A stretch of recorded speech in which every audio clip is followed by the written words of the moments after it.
Contract वाली बहू। नरेश की माँ अपने बेटे से मिलने दिल्ली आ रही है।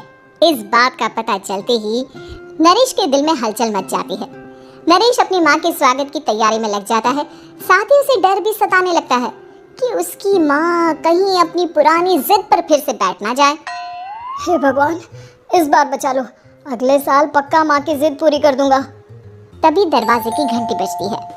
नरेश दरवाजा खोलता है तो सामने अपने मकान मालिक को देखकर हैरान हो जाता है, क्योंकि उनके साथ एक सुंदर सी लड़की भी थी।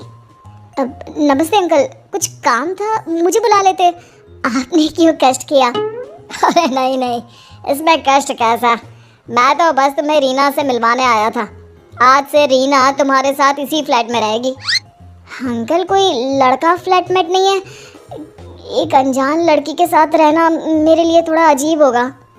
देखो नरेश, मैं तुम्हें पहले भी बता चुका हूँ कि इस फ्लैट में तुम्हें किसी ना किसी के साथ एडजस्ट करना ही होगा, या फिर तुम अकेले पूरे फ्लैट का किराया दे दो, मैं किसी को नहीं रखूंगा।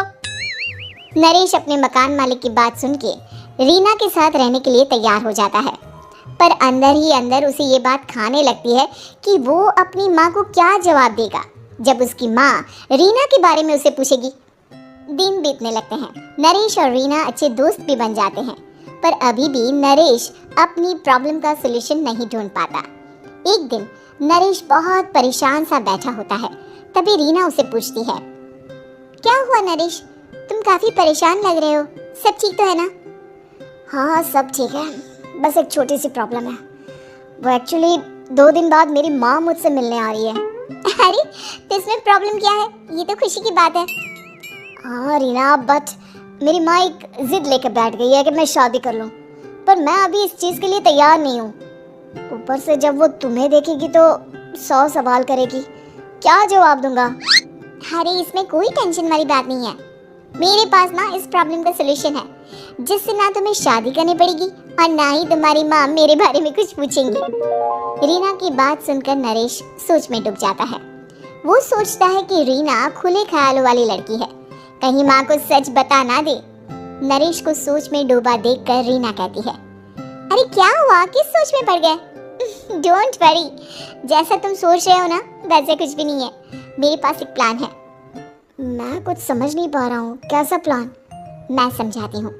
हम ना एक कॉन्ट्रैक्ट मैरिज कर लेते हैं। फिलहाल मेरे पास जॉब नहीं है, तो तुम इस रूम का किराया दे देना, जब तक तुम्हारी माँ यहाँ रहेंगी, सिर्फ तब तक। और तुम अपनी माँ से कह देना कि मैं तुम्हारी पत्नी हूँ, इससे वो मेरे यहाँ रहने पर कोई सवाल भी नहीं करेंगी। अरे बात तुम्हारी ठीक है, पर माँ से झूठ बोलना, ना ना बाबा, मैं ये रिस्क नहीं ले सकता, कोई और आइडिया दो ना तुम। देखो मंजूर हो तो बोलो, वरना सच बता दो, मुझे कोई प्रॉब्लम नहीं है। रीना की बात सुनकर नरेश सोच में डूब जाता है। बहुत सोचने के बाद जब उसे कोई रास्ता नहीं मिलता तो वो रीना के बताए हुए रास्ते पर चलने के लिए तैयार हो जाता है। वो रीना से बात करता है और अपनी माँ की पसंद और नापसंद के बारे में बताता है। रीना भी नरेश की सभी बातों को ध्यान से सुनती है, ताकि कहीं उससे कोई गलती ना हो जाए। आखिर वो दिन भी आ जाता है जब नरेश की माँ उससे मिलने दिल्ली आ जाती है। नरेश अपनी माँ को फ्लैट पर लेकर जाता है। जैसे ही नरेश की माँ फ्लैट के अंदर जाती है, रीना उसके पैर छू लेती है। ये देखकर नरेश की माँ थोड़ी घबरा जाती है और नरेश से पूछती है, अरे बेटा नरेश, ये कौन है? माँ, ये आपकी बहू रीना है। माफ़ी चाहता हूँ, सब कुछ इतनी जल्दी में हुआ कि आपको बता ही नहीं पाया, इसलिए सोचा कि क्यों ना आपको सरप्राइज दिया जाए। अरे बेटा, मैं तो बस तेरा घर बसा हुआ देखना चाहती थी। हाँ, बहुत अरमान थे अपनी इकलौते बेटी की शादी को लेकर, लेकिन कोई बात नहीं, शायद किस्मत को यही मंजूर होगा। ये कहते ही नरेश की माँ रीना को गले लगा लेती है।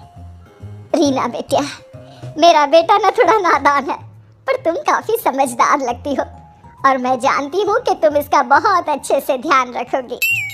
माँ आप चिंता मत कीजिए, मैं सब संभाल लूंगी। नरेश की माँ अपने बहू और बेटे के साथ खुशी खुशी रहने लगती है। दिन बीतने लगते हैं।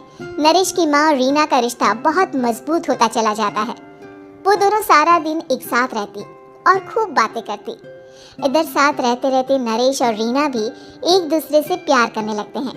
दोनों को इस बात का एहसास हो जाता है, फिर भी वो इस बात को छुपा कर ही रखते हैं। एक दिन नरेश की माँ और रीना शादी के बारे में बात करने लगते हैं। रीना बिटिया, ये तो नरेश ने मुझे बिना बताए शादी कर ली, वरना मैं तो अपनी इकलौती बेटी की शादी इतनी धूमधाम से करती कि सारी दुनिया देखती रह जाती। अच्छा माँ, आप ऐसा भी क्या करती नरेश और मेरी शादी में जो दुनिया देखती रह जाती? अरे बिटिया, एक माँ के अरमान तुम अभी नहीं समझोगी। मैं तो अपनी बहू को एक रानी की तरह लेकर आती और शादी भी बिल्कुल शाही अंदाज में करती, पर मेरे तो सारे अरमान ऐसे ही रह गए। खैर, मुझे तो अपने बेटे और बहू की खुशी चाहिए बस। ये कहते हुए नरेश की माँ की आंखों में आंसू आ जाते हैं।